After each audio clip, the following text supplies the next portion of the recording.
Here's the deal, folks. Social Security is changing in 2025, and some of these updates are pretty important, especially if you're on a fixed income or just trying to make ends meet. So grab a coffee, sit back, and let's break this all down together. No fancy jargon, no confusing numbers, just clear and simple info you can use. First up, the Cost of Living Adjustment, or COLA. This is the annual bump in Social Security payments to help keep up with inflation. For 2025, the COLA will be 2.5%, which means monthly payments are going up, but not by a ton. For the average retired worker, that's about $49 more a month, bringing the payment from $1,927 to $1,976. Now, if you're married and both of you get benefits, you're looking at around $3,089 a month. It's not huge, but let's be real, every little bit helps, right? Just a heads up, if you get Supplemental Security Income, SSI, the max benefit for individuals will increase to $967, and married couples will see it rise to $1,450. And good news, SSI folks will get this bump a little early, on December 31st. Now here's where it gets tricky. Medicare Part B premiums are also going up in January. They'll go from $174.70 to $185.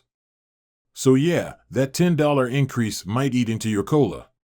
It's frustrating, I know, but it's something to keep in mind when planning your budget. Next, if you're someone who prefers getting help in person at a Social Security office, there's a big change coming. Starting January 6th, most offices will require you to schedule an appointment instead of just walking in. They say this is to reduce wait times and make things smoother, but let's be honest, it's another hoop to jump through. If you're in a tough situation or just can't schedule an appointment, don't worry, they won't turn you away.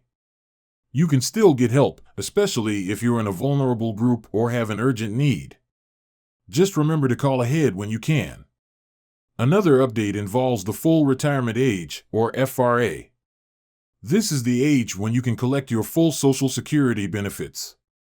For folks born between May 1958 and February 1959, your FRA in 2025 will be 66 years and 10 months. For anyone born in 1960 or later, it'll settle at 67. You can start benefits as early as 62, but heads up, your monthly check will be permanently lower if you do. Now next, let's talk taxes real quick. If you're still working, Social Security taxes apply to your wages up to a certain limit, and that limit's going up. In 2025, you'll pay taxes on earnings up to $176,100. That's up from $168,600 in 2024. Anything you make above that? No Social Security tax on it. Now, if you're working and getting Social Security benefits before reaching full retirement age, there's this thing called the earnings test. Basically, if you earn more than $23,400 in 2025, Social Security will withhold $1 for every $2 you make above that. Once you hit full retirement age, though, this rule goes away, and you'll get a little bump to make up for what was withheld earlier. For folks on Social Security Disability Insurance, SSDI, there's good news. The income limits are going up a bit. In 2025, you can earn up to $1,620 a month or $2,700 if you're blind, without losing your benefits. And finally, for anyone just starting to think about Social Security, you need 40 credits to qualify. In 2025, you'll earn 1 credit for every $1,810 you make, and you can earn up to 4 credits a year. It's just another reminder that every year of work counts toward those benefits later. So, Social Security payments are going up slightly, but costs like Medicare premiums might take a bite out of that increase. Changes at SSA offices mean planning ahead is key, and for those still working, earnings limits and tax changes are something to keep an eye on. It's not all perfect, but hey, it's something. And listen, if you've made it this far and this info was helpful, go ahead and hit that like button. It really helps get this information out to more people who need it.